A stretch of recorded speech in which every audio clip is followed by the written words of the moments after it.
So hi guys, welcome back sa ating YouTube channel mga katropa. Isa na namang kwentuhan tungkol sa usapang business. Ayan. So pero ngayong araw na to pagkukwentuhan natin dahil usong-uso itong Airbnb business dito sa Pilipinas, paano nga ba magsimula ng negosyong ito? So ngayong 2026, himay-himayin natin yung guide tungkol dito.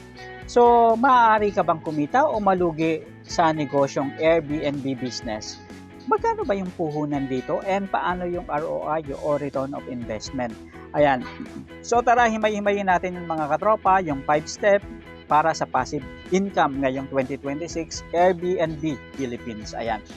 So eto na mga katropa, gusto mo bang kumita habang natutulog? O kaya naman, yung property mo, siya na mismo ang nagbabayad ng monthly amortization niya. Ayan, di ba magandang pakinggan yan mga katropa, di ba?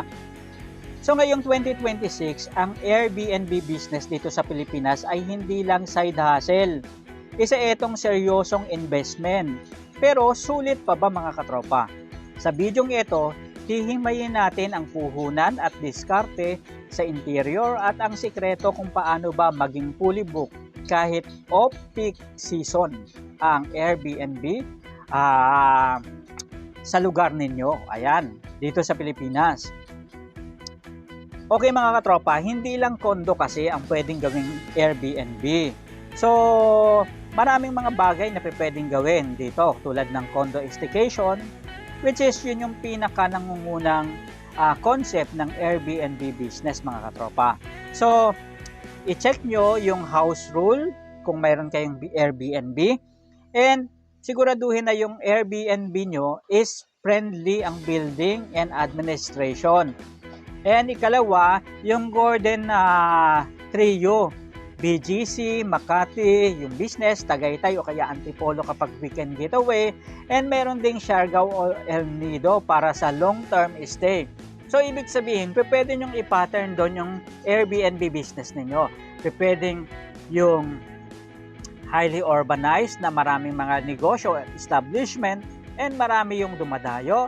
Ikalawa naman is yung pwedeng maging weekend getaway, mga katropa, or pwedeng picnic lang. And yung ikatlo is yung for long term tulad ng Siargao and El Nido na pwedeng mag-stay ng matagalan yung mga gustong mag-rent nito. Okay, pagdating naman mga katropa sa market research is gamitin nyo yung site na AirDNA para makita kung magkano ba ang average daily rate sa area mo para hindi ka malugi at within the limit ng standard pa rin yung pricing mo mga katropa. Hindi sobrang baba at hindi rin sobrang taas. Diyan papasok mga katropa yung tinatawag na competitive pricing. Yung strategy mo mga katropa na nakikipagkompetensya ka nang hindi ka nalulugi at hindi ka naman sobra-sobrang tumutubo. Ayan, di ba? Sobra-sobra yung kita mo na sobrang garapal na mga katropa, di ba? Dapat dun lang tayo sa naayon at tama para balikan tayo ni customer. Eto na, puntahan natin mga katropa yung puhunan sa negosyong ito. Magkano nga ba ang kailangan kung may unit ka na? Okay, eto yung breakdown para sa Instagrammable setup mga katropa.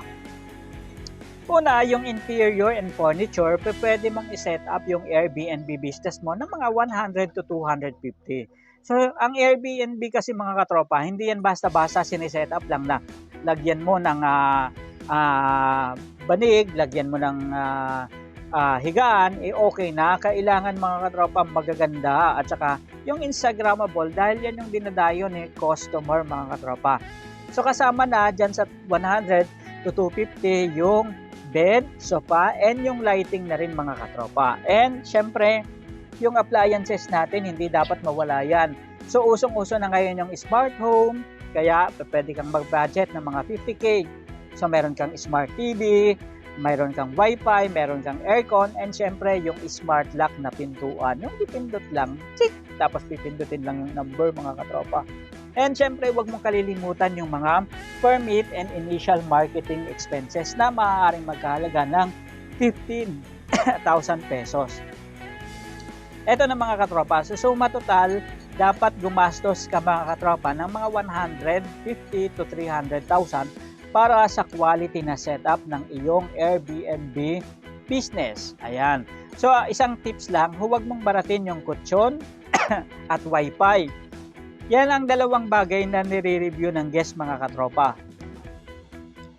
Kasi syempre, dapat comfortable sila kapag natulog sila dun sa Airbnb na tinuluyan nila mga katropa. So, bakit yung iba laging book? Yung iba naman laging zero? May technique ba doon mga katropa? Okay mga katropa, merong tinatawag na visual search of engine optimization. So ibig sabihin napaka-importante nito, pwede nyo i-search sa Google, ano ba tong SEO, visual SEO, paano ito makakatulong sa aking negosyo? So merong 3-second rule mga katropa. Dapat thumbnail mo pa lang, mapapawaw na sila. Gumamit ng mga neutral colors na may pop ng color. Halimbawa, mustard yellow, yung cushion mo, tapos meron kang gray na sopa. Yung biglang nangingibabaw na lumalabas, di ba? So, ibig sabihin, gray yung sopa, tapos mustard na parang yellowish na pa-orange. Ayan. So, di ba, pa-picture pa lang, nangingibabaw na. Sumisigaw na yung mga gamit mo, di ba? Instagrammable agad. And take note, yung pa-effect ng lighting is everything. Mag-invest mga katropa sa warm lights and mukhang premium yung unit. Pag hindi, white fluorescent ang ilaw. So, importante mga katropa yung lighting, lalong-lalo na dun sa mga kabataan ngayon na usong-uso. Gusto nila nagpapapicture. Ayan. So, importante yan mga katropa. And syempre, sino ba naman ang hindi gusto at hindi mawiwili dun sa tutuluyan nila na maganda na, mura pa, affordable, di ba mga katropa? So, eto na. Kung ayaw mong ma-stress ang guest mo, i-automate mo yung sistema sa yung Airbnb business mga katropa. So, self-check-in lang. Gumamit ng digital lockbox. No need nang mag-abot ng susi. So, ibig sabihin, pagkabayad nila, i-message mo na yung digital code ng iyong unit. Ayan. So, make sure lang mga katropa, lalong-lalo na sa mga matatanda na, isulat nyo naman para hindi nyo malimutan. Baka mamaya bigla nyong pinalitan yung digital lock nyo. Biglang pindot ng pindot si guest nyo. Mali pala yung mga password na and hindi nyo na ma-retrieve mga katropa. Importante yan. And every time na nagbabago yung guest, mas maganda mga katropa, after ng guest nyo na yon is palitan nyo yung code para at least na-update nyo and regularly nagpapalit kayo. Para at least iwas nakaw na rin mga katropa. And pagdating naman mga katropa sa cleaning, ayan. So, importante na mag-set up tayo ng cleaning team na kumukuha ng mga gamit na kailangang linisin at palabhan mga katropa. Isama na yung cleaning fee sa charge at syempre yung bawat Airbnb dapat humingi ng discount. Ayan. So, mas maganda yun mga katropa na nakaset up na after yung guest na lumabas, meron ka ng ka-tie up na mga cleaning o kaya mga tagalaba para at least dire-diretso yung cycle ng negosyo mo mga katropa at hindi ka na mahihirapan pa. Now, eto, kailan mo ba mababawi ang puhunan mo? Ayan, di ba? Mabigat-bigat na tanong yan. So, sa average occupancy na 60 to 70%, kaya mong makuha ang return of investment mo sa unit na yon ng 1 taon at kalahati hanggang 2 taon. Okay mga katropa, sa investment kasi na Airbnb, continuous naman yan, di ba? And eto mga katropa, ang pag-invest mo dito is dun sa unit mo. Habang tumatagal, tumataas yung value ng unit mo and syempre kapag na-fully paid mo na yan, tuloy-tuloy na yung kita mo. Ibig sabihin, meron ka ng libreng property and negosyo at the same time. So parang retirement plan mo na rin in the future, di ba? Okay, ngayon mga katropa, kung ready ka na, i-check mo ang link sa description para sa mga Airbnb checklist sa baba. Ayan. So, kwentuhan tayo mga katropa. Huwag kalimutang i-like and i-share na rin and mag-subscribe para sa ating part 2 dito sa business series na to. Ayun mga katropa. So, pagdating sa financial, balikan lang natin mga katropa. So ang estimated mga katropa is interior design, mid-range 150, smart lock and security mga 8,000.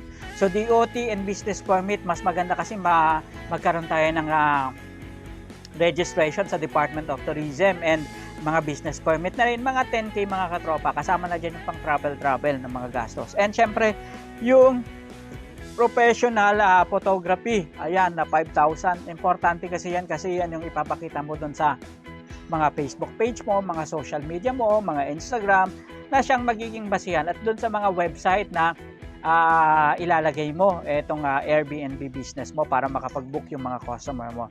So importante na kumuha ka ng professional na photographer para at least sobrang gaganda ng mga picture mo, ayan, ng unit mo, ayan, na pauupahan.